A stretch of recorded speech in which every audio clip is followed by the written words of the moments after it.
and what could be salvaged, what could be dug out and repurposed, reused, and what would have to basically be covered up and destroyed or buried, and what they could sort of build a narrative around. Like, oh, this building's too big for us to knock down, so we'll fix it up and we'll say it's an old church, or we'll say it's an old orphanage or insane asylum or whatever, right? Maybe they got to keep the giants underground, I believe the bird, Bernie. We what we do know is we cannot trust academia now. It's pretty much, they've been exposed basically as, they can't break their own paradigm. Hey, we got a Tatarian Truth. What up, champ? What's going on, guys? Hey, Shem, how you doing? Not too bad, man. How about you? Good. Nice to meet you, sir. Yeah, you too. Heard you guys talking about some crazy stuff, the pterodactyl or whatever, and then I was like, I gotta hop on. But I just like, you go to that Drumheller Museum. Pterodactyl? Shit. That, to me, that's my nightmare, Bernie, is like, let's just say that you accept the mainstream narrative dinosaurs, right? Tyrannosaurus Rex, Brontosaurus, whatever, right? That would be scary enough for a human being of, let's say, average, 6 feet tall, and there's a 40 or 50 or 60 foot giant, angry, pissed off lizard chasing you. That would be scary enough. But when that bugger can fly also, that just multiplies the terror by 10 in my mind. Like, nothing would be scarier than some kind of giant lizard that can fly, swooping down to kill you. Now, whether it's lizard-like or whether it's a giant thunderbird, we don't know. That part go I by could what they see try to tell us, right? It literally blocked out the light from a full moon and made it dark temporarily. And when I got pegged it with the laser, it was at least 600 feet, maybe up to 2,000 feet up, but high up there, and able to block out that moon and the shadow, and it just dove as soon as I got the laser on it, and was able to start making depth perception range accurately looking at it. And right now, once again, I just got the freaking shivers up my spine every time I think about it, because it's when you are freaking prey, you are prey, and to duck and cover, and that make of it whatever the hell you want. You can ask my girlfriend Amber, because she was in the house, so we were staying at my friend's house. You can also talk to my friend Warren and ask them what I was like, because I was straight shook, and they can testify to that.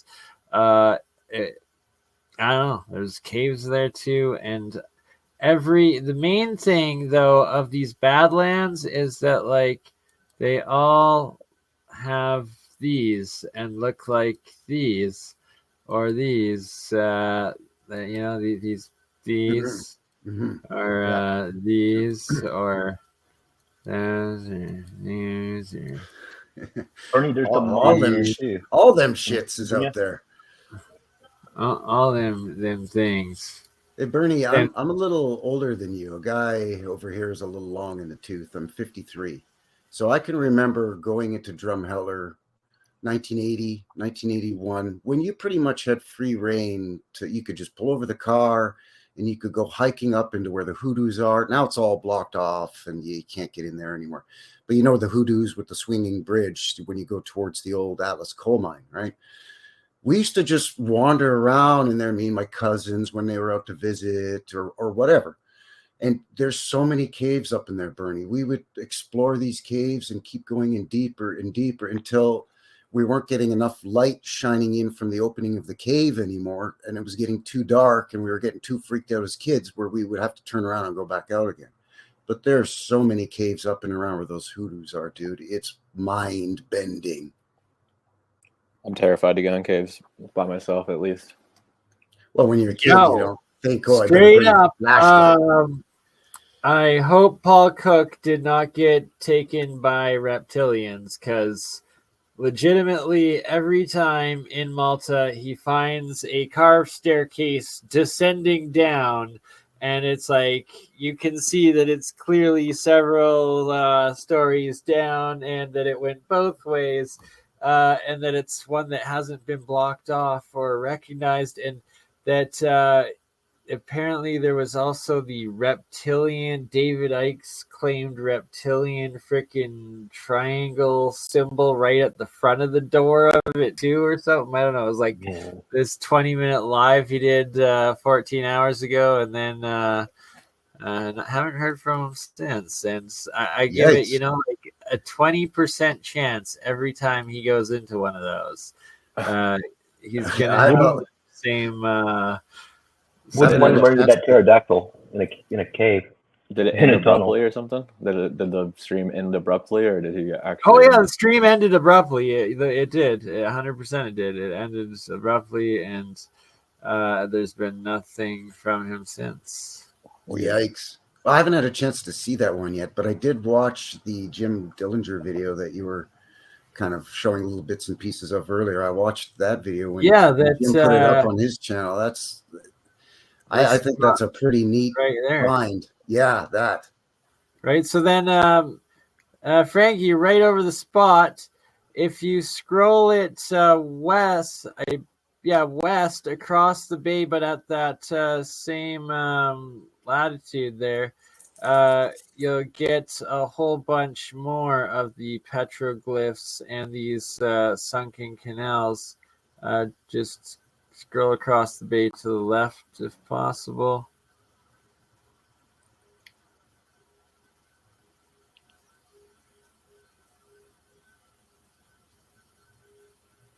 Yes, sir, right there. And in those ones is where we want to zoom in, right? Right where that sort of pockmark looking area that's semi-submerged there, yeah. 39, 44, 29, 43, or 39, 43. Yeah, he found some neat stuff in there.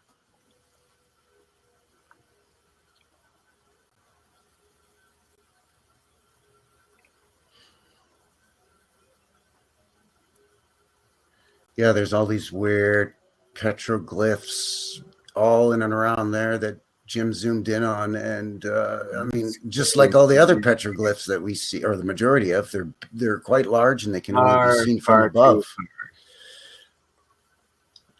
Frank, you went way too far, brother. Now you're into the city.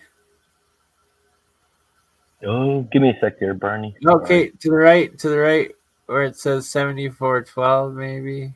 Right now, could that be? Right on the right middle. Don't zoom out. No, don't go too far. You're zooming way too far.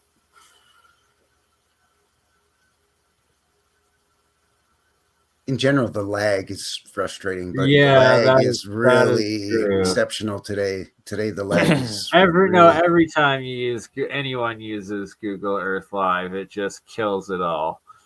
Yeah. It's like, Google, come on, you're already hijacking 60-70% of my CPU, running God knows what advertising spyware shit on me constantly. Like, the least you can do is provide a proper working Google fucking Maps for my stream. Like, shit. Yeah.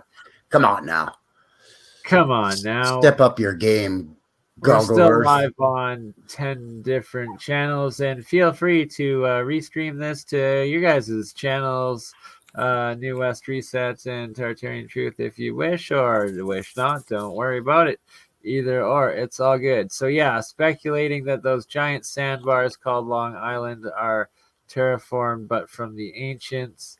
I have seen videos of somewhere along the East Coast in the few places that there's these giant boulder dikes sticking out from these sandbar islands, and that people went there. You got it. Zoom straight in there, straight in where it says 7411 or 7412, straight into that spot.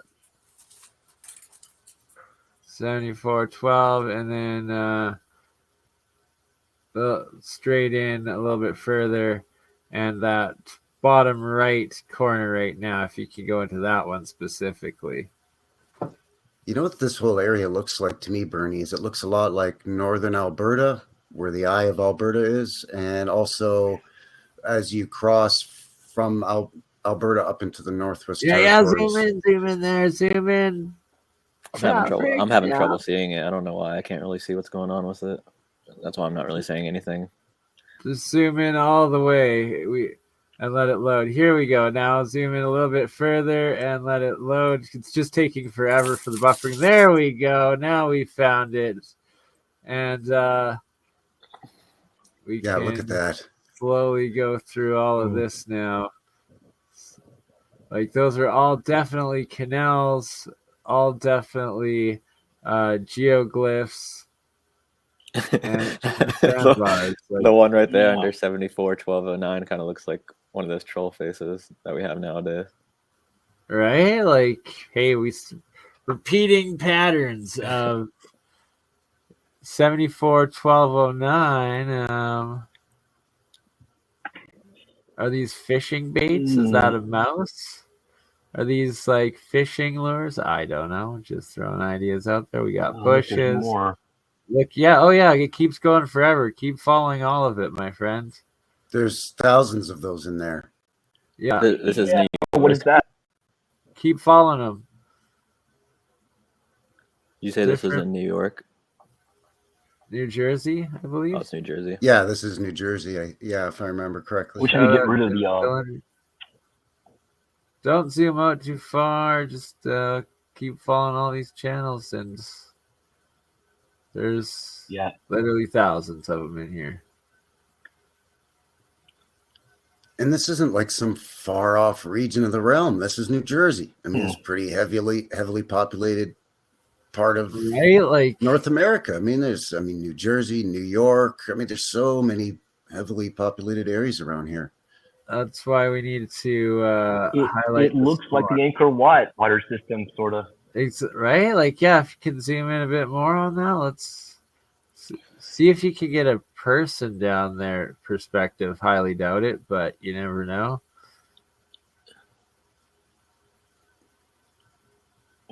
Kind of creepy. Sorry.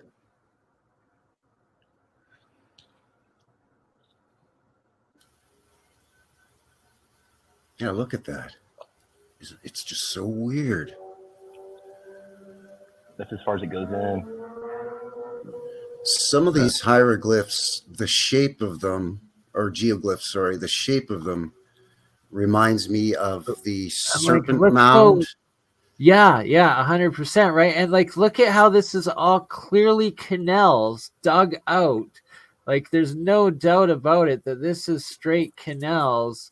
And then These don't seem like accidental shapes. They don't seem natural at all. No, not at all. And especially the waters. And that zoom in as close as we can get on some more and explore them. And it looks like it even shows some of them like drying out and stuff. Like, but that they're obviously old and ancient. When you get further into the inlets. Yeah, it's to me these look purposeful, especially considering a lot of these geoglyphs are connected to those canals. The canals, for the most part, seem fairly grid-like, with maybe just a few exceptions. And most, not all, but most of these geoglyphs are connected to one of these canals somehow. And I guarantee half of the purpose of it is for agricultural farming, hunting, the sea life of probably crabs, clams, whatever, like the tidal ponds and whatnot in it, but that it's also simultaneously the same as Nazca. What was that? Guys, I think you're cutting out. I'm not sure. Yeah, cutting in and out, Frankie. Is there anywhere that can show the height and altitude? Look, there's a big road coming through part of that. Maybe we can get some first person. People literally live across the street from this stuff. Custom Google Earth. I guess as you're whipping by in your car on an interstate or secondary highway, this is just going to look from above. yeah, this is just going to look like random swamps with some, foliage, bushes, marshes, wetlands and grassy areas, and some high spots and low spots, and the average Joe Blow just going about his daily business, cruising along that road, isn't even going to really notice this or pay attention to it. I mean, in Jim Dillinger's video, he even mentioned like there's mansions and millionaires living like right next door to this stuff, and they probably don't even know that it's there.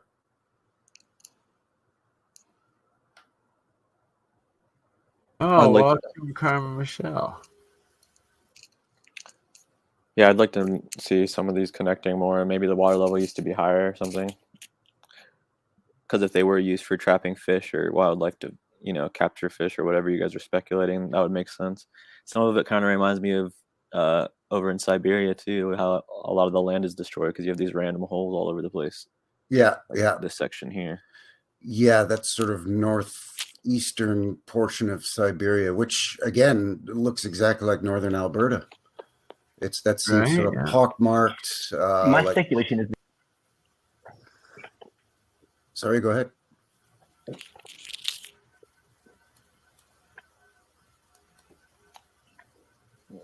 Audio issues, I think. I'm not sure. We couldn't hear what you said. I don't know if you want to repeat it. I should be here. Yeah, we can hear you.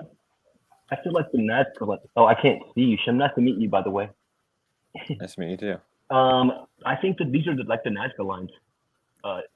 It's just, what are they? Yeah. Yeah, they look very similar in a lot of ways. It's a communication with someone from the air. You wouldn't be able to see these on the ground, even now. Yeah, exactly. There's no doubt. Every time I move to Google Earth, my audio, I can't hear you guys, and I'm not sure if I'm even connected. Yeah, we've lost your point was a couple of times. You do cut it out every time you move it 100%. We lose your audio for like 10 or 15 seconds. Yeah, look at this. Are any of those alchemical symbols, BurnEye? I've seen a few of them, and a lot of them look like some of those squatter man symbols as well, and what also depict to look like different wildlife, a mixture of all three. And to be honest, some of this stuff actually looks like Inuit written language from the Northwest Territories and such, possibly, and could be that the Mayan Aztec written language as well. Their pictographic symbologies, hieroglyphs, a lot of that. I'm betting it's going to end up being like a mixture of all of it. Yeah. BurnEye, have you heard of the Wordless book? It's in Latin, but it's a book that's completely alchemical symbols and no words. I need interesting. to see this. Seems to tell a story, but there's literally no words in any language. Well, a picture's worth 1,000 words, so. Damn right. If you know what you're looking at, I don't know what these are, but they look like words.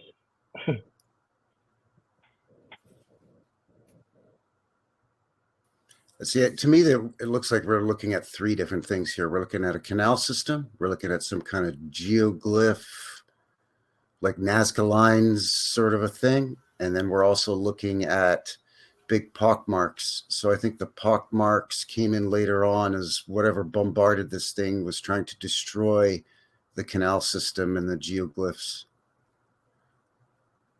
That's just me speculating, but likely. I suspect you're correct. It doesn't look erosion, right? Like the quickest way to get rid of some kind of message system or pictographic system on solid ground like this that can only be seen from up high would be to just drop all kinds of, I don't know, munitions or incendiary or explosive or whatever device, and just to blast it and bombard it with tons of pockmarks that eventually fill up with water, and then they could just say,